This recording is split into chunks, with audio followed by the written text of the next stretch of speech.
Hello, let me check in again with Understanding Comics by Scott McCloud. This being Chapter 6, Show and Tell, which is all about the interaction of word and picture in in in comics.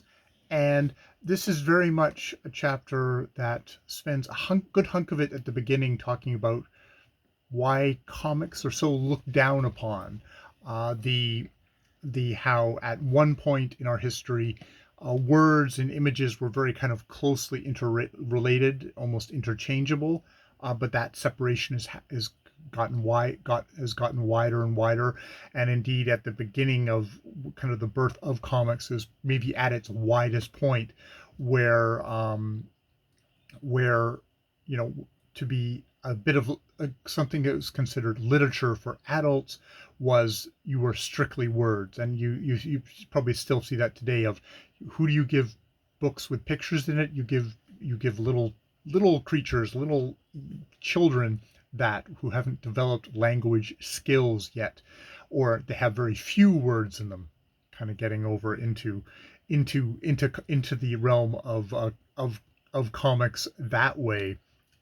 There's also very much a thing of modern high art, especially early, like in the 20th century, in the early 20th century, and probably the 19th, is getting further and further away from narrative in its expression, going more and more up the pyramid that McLeod has constructed, getting further away from meaning much more to just the elements of the the line, the color, the structure, the composition, but not about like, oh, I'm going to be representational. So all these things very much combine to for comics to be very kind of looked down upon. So there's sort of there's that part of it, which is a bit of a defense of comics, which this book has shown in its various chapters of it being of a particular time where comics was still very much looked down upon. I think that is less so today.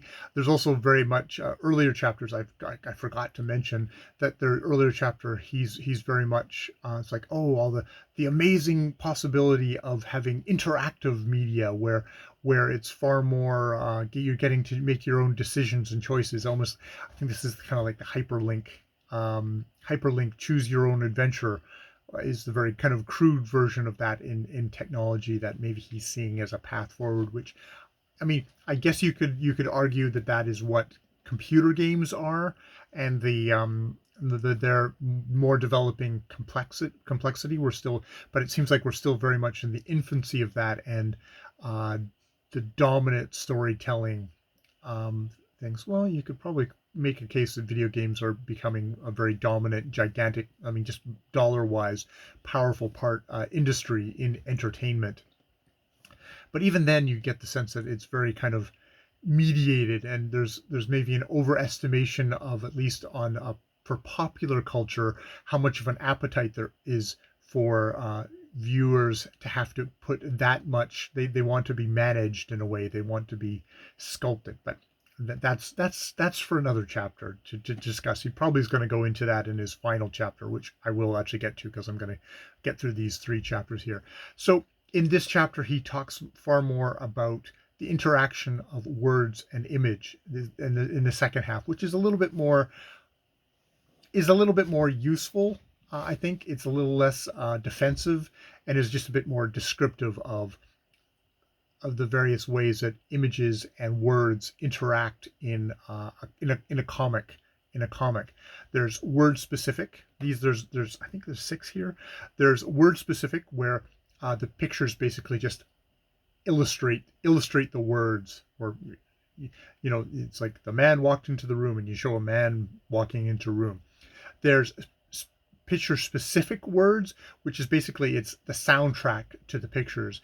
That might be like, the example he shows is someone bowling and it goes, he did it, like he got a strike, or lovers kissing and then making noises. So that would be it's the soundtrack, it's the sounds going on. That's what those words are being used in the picture for.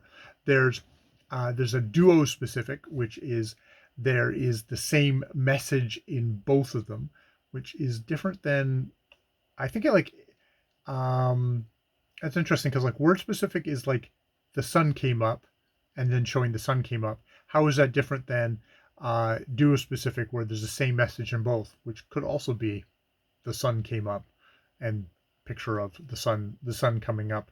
I don't know. There's additive words which elaborate or amplify the meaning.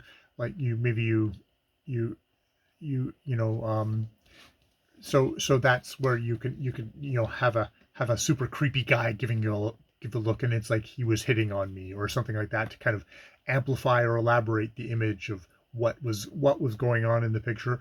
There's parallel image and words where maybe you're walking through some environment and the words are describing the environment as it's going along. And it's, oh wait a minute, no, parallel is when the image and the words seem to be following different paths. So maybe you're walking through an environment, but you're thinking about what happened yesterday, and or there's you see a young guy walking through a thing, and then you hear you've got some dialogue that's going over him, which is like, he seems to be a troubled man, and he's got there we don't know what to do with him.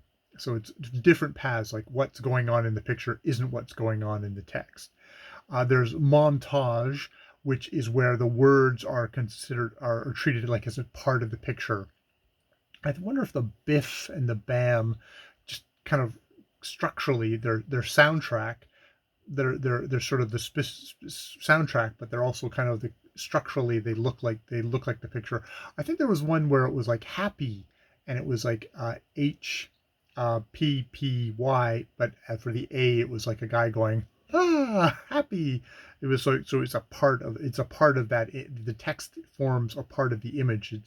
It structures it gives it a part of its meaning. And then what's probably the most common is interdependent, where the image and the image and the words convey an idea that wouldn't be conveyed on its own. I think the one I remembered is like, well, it doesn't look particularly like a CEO of a company, and they show some guy kind of in overalls with kind of like stinky smell things, and he's got kind of goofy grin, and that it's like, so that's those two things of he doesn't look like a CEO, and then it's showing what he actually looks like, and those two together make it's interdependent. Which, yeah, it's interdependent versus additive. Yeah, this is where I it's like, oh, I guess so. There's some sort of slices of meaning there that maybe I'm not quite getting, but yeah, yeah. So, and as he says in here, it's a mix that is left to the artist. So how wordy is going to be, how what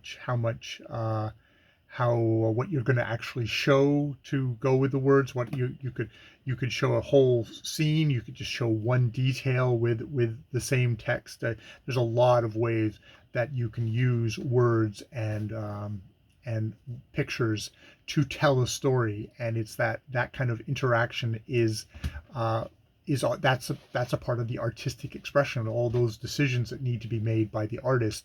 Different artists will make radically different decisions.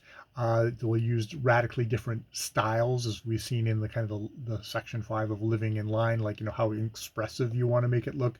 They had an example of woman goes into a grocery store and a guy gives her a bit of a creepy look, and they showed kind of a wide shot of it with the woman kind of, she's wet from rain outside, and the guy's like going, here you go, and it's kind of like that. But then you could also have it where you have a zoom up on the guy, and they've kind of turned the guy, made him look super creepy of just his eyes, and with a lot of expressive kind of stylistic stuff that really makes it look creepy and scary, like, Jesus, it's like this is some kind of horrific troll that's gonna reach out and grab you, kind of that kind of, which is very much, you can see that being kind of the perspective of a woman looking at this guy versus a more objective pulling back of, yeah, it's a guy looking kind of creepy, but it's still kind of recognizably a human being there. So yeah, yeah, that is section 6, show and tell.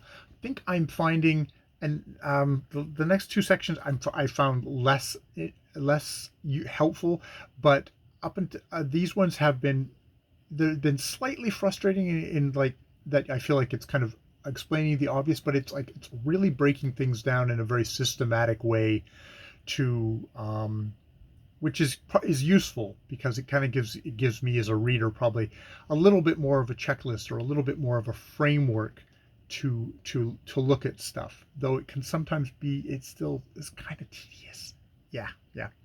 But yeah, that is section 6. We will go on to section 7 and 8 next, which I will probably knock out pretty quickly because I have a lot less to say about those two chapters. All right, more videos later.